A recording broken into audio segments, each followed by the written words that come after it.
so many people want one thing with their conscious mind. I want a new job, I want a new career, I want a new life. And yet their subconscious mind has been programmed. Now think about a program. Mm-hmm. When you create a program, it's automatic. When you create a program, it runs. Mm-hmm. So the person is, with their 5% of their conscious mind, is having this desire for something, and yet their subconscious mind is doing something else. As an example, I used to take my oldest son golfing with me. And he used to say to me when we were on the fairway, I'm really worried about hitting that tree. And I would say to him, what tree? Because if you're worried about hitting that tree, what is the imagery that your brain is creating? You're worried about not hitting it. You're doing that with your conscious mind, but your subconscious mind is creating the picture of you actually hitting the tree. That's why you're saying it. So the subconscious is 95%, so more than likely your body is going to do exactly what it's programmed to do. So what's the relevance of that? Well, people say I want wealth, but they're programmed into being unworthy and lacking, right? So then as they begin to do the meditative work, and they start opening their heart. I was just talking to someone yesterday. When you open the center, things are going to sift to the top. All the programs are going to come right up. And when they come up like that, you're going to see why it isn't manifesting in your life. Now, don't see it as like, why is this happening? Did I do something wrong? The subconscious is actually venting. There's a certain period of time in the early mornings where we vent our anxieties. We vent our fears. It's the way the subconscious goes, let's just have this dream and let's just get it over with. So the subconscious is saying, what if you hit the tree? What if you're actually going to hit the tree? You're going to hit the tree, because that's exactly the imagery you have when you're trying to create something. You're saying, I really want this because I'm really afraid of dying. I'm really afraid of failure. I'm really afraid of rejection, right? So the person is subconsciously and unconsciously creating the imagery that's actually being revealed to them.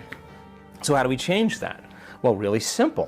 We got to start rehearsing like a new way. We got to start getting into those deep brainwave states, getting beyond the analytical mind, slowing our brainwaves down, getting into the operating system, and start reprogramming. Okay, so when this happens, these are the things I'm going to do. These are the things I'm going to do to create that, and start rehearsing those steps, priming and reprogramming the brain into a new outcome.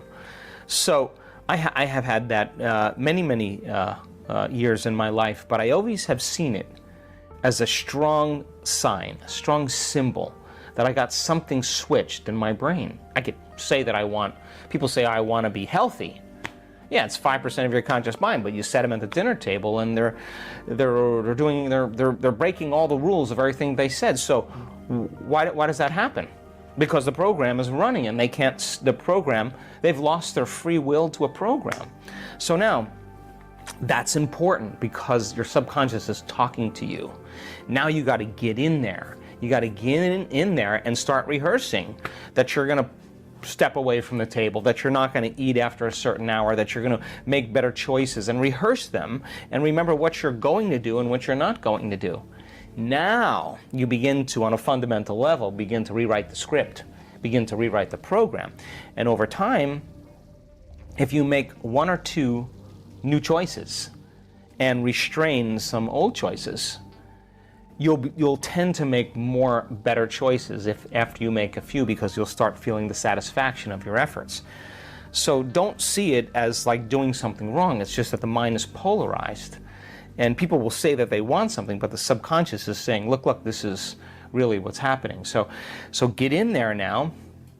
Now you have the information to begin to unlearn those subconscious programs and begin to rewrite some new ones. So then, every single question here that I've gotten, people need to really come to one of our week-long events, because they need to learn the walking meditation. They need to take their body for a walk and take it out of the past. They got to do that standing meditation so that in their waking day, They're not back to the old programs again. They're walking. It's a new habit. They're walking as it. They're talking as it. They're feeling it. They're thinking as it. They've practiced becoming it. So as you overcome every single day, in time you become somebody else. So our week-longs are a great way for people to practice sitting as it, walking as it, standing as it, lying down as it. They're having the opportunity to literally change the habit. And you know, when we're unhappy, we walk a certain way. And when we're feeling sorry for ourselves, our posture changes, and our body changes, and our chemistry changes. And so the moment somebody starts taking on a new energy, and they practice that for 2 weeks, they're going to walk from their car to their office. They're going to be walking as their future self, and their body's going to have to catch up sooner or later. And when it does, all of a sudden they'll say what a lot of people say: I know I'm healed. I know it. How do you know? I just know. I'll do the test, but I already know I'm healed. We see that all the time. The body that has become the mind is so afraid to step into the unknown. Yeah. And it'll do everything it can to distract us. You get an itch, you get a pain, you get gas, you get a headache, you get nauseous. This is all the body going, no. The last time you stepped out into the unknown, it didn't go very well. You got betrayed, you got manipulated, you got taken. You felt a lot of pain. So it's just like, you know, on my ranch, the stallions are in these big paddocks. And when I first had my stallions, I wouldn't put any hot lines around there. And, you know, they could smell the mares up on the top of the property, and they would literally run right through the wooden fences, just like these big animals just breaking through and running up the hill. Well, they're just, nature was calling, you know. But you put a hot line on there, and they hit that hot line a few times, you can walk them right up to that hot line, and they will not go any further. That's conditioned. You notice a change in your internal state, you become awake and aware, and you pay attention to what caused it, and you narrow your focus on that line. Do it a few times, and you take a stallion, you try to move that stallion past that point, and they will not move. You can get 5 guys to push them, and they'll push them all backwards. They've been conditioned into the box, right? So that's what pain does for us, right? Like, oh, I don't want that to happen again. So the body is already programmed to make sure that it doesn't. So you start taking the person out of their comfort zone, out of the known, and the body's going, well, I don't know if I want to do this, and it does all those things. Follow the instructions. Take your attention off your body, and every time your body starts doing that, settle it down into the present moment and say, I'm going to let you sleep later. I'm going to let you eat later. You can drink coffee later. You can open your eyes and take a shower later. You can lay down. You can do whatever. But right now, you're no longer the mind. I'm the mind. Mm-hmm. And every time it does that, you settle it back down into the present moment and you unfold back into possibility. You're training that horse. You're retraining the horse and telling it it's no longer the mind, that you're the mind. And just like training any animal, sooner or later, it's going to realize that your will is greater than the program, and it's going to finally surrender. And when it does, there's always a liberation of energy, and everybody always says the same thing. I'm so glad I stuck with it. It was so worth it. I pushed myself further than I thought I can go. And every time you push yourself further than where you think you could go, you're in the unknown. So the moment you scratch your head, you're back in the known. The moment you start yawning, your body's going, oh, I don't want to do this. But hey, listen, if you're going to have a date with the divine, and you're showing up yawning and scratching and disinterested, you don't even believe it exists.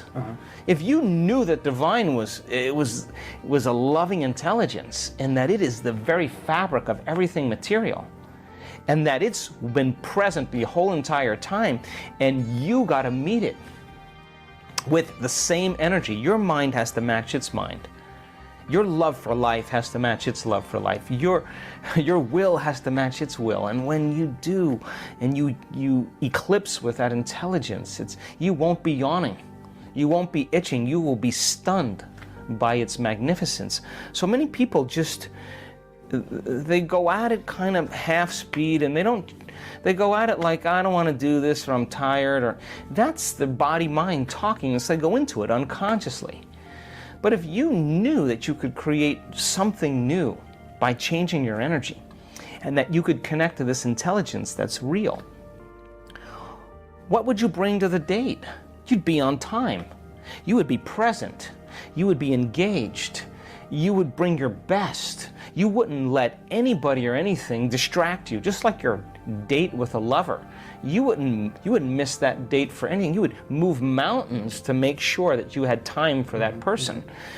Well, we're talking about the prima materia here. I mean, if you're showing up that way, then there's a program that you're already thinking that it doesn't exist subconsciously, or that you can't arrive at, or it's too hard, or it takes too much work, or whatever people do when they resign. But when you say, I don't want my breakfast, I don't want my coffee, I don't want my tea, I don't want my sleep, I don't want my shower, I don't want my cell phone, I don't want my comfort, I don't want any of these things. I want you more than anybody else. You are the object of my affection. And you bring your best. I mean, think about this. People step into the altar of the divine and they complain all the time. Like they beg for things. I mean, do you want a relationship? Think about it. Do you want to be in a relationship with someone who's asking for things, for you to do things all the time for them? They're needing things all the time, that they're begging, sooner or later, you're just going to be like, I don't have time for this, because you're not connecting first, right? So connect with that intelligence and understand that you have to match it in its presence, and that you have to make a commitment when you sit down. You're going to sit up like a noble being, that you are going to disconnect from everyone or anything, and you're saying, this is my time. I'm investing my time and attention into the divine. I'm putting my attention on the unknown, and I want to see feedback in my life to let me know that this intelligence is real. And I'm making time to emulate it, to become it, to connect with it. And no person, no thing, no experience, no place is going to take me from my attention to it. And now you're going to get an electrical signal, and your body's going to be like jumping on a horse and grabbing your legs and wrapping around and giving a little kick, like, let's ride. The horse knows the moment the rider gets on and grabs it and kicks it like we ride, the horse knows that it's no longer the mind, that somebody else with a greater intelligence is now the mind. So many people have been conditioned into believing how powerless they are. They don't think that their thoughts make a difference, that their feelings make a difference, that their gestures go unseen, that they're ever seen. People have been conditioned that they don't matter, that they're powerless. That is absolutely not the truth. Sit up like a noble being. Command the present moment and say, for these 45 minutes or half an hour or 20 minutes or an hour, whatever it is that's for you, this is who I become. And you don't get up until that person. Your body is going to sooner or later get very, very excited about connecting to it, because that feeling is going to be electric, and I can guarantee you won't be yawning or scratching or any of that stuff. You're going to leave that way behind. That's just the body, and it just needs a master to step in and say, this is my time and this is how we do it. A slave to the program. Dr. Joe etches on the fact that we all are living according to the program that is embedded into our subconscious mind. The desire to make us do what we always have been doing, stopping us from becoming the better versions of ourselves, to do better, to bring about change. For us to become better individuals and to go beyond what we are now into the things we want to be, we have to take this step by doing better and telling the program that we are the ones in control. Well, I hope you guys enjoyed the video, and do make sure to share your thoughts with us in the comment section.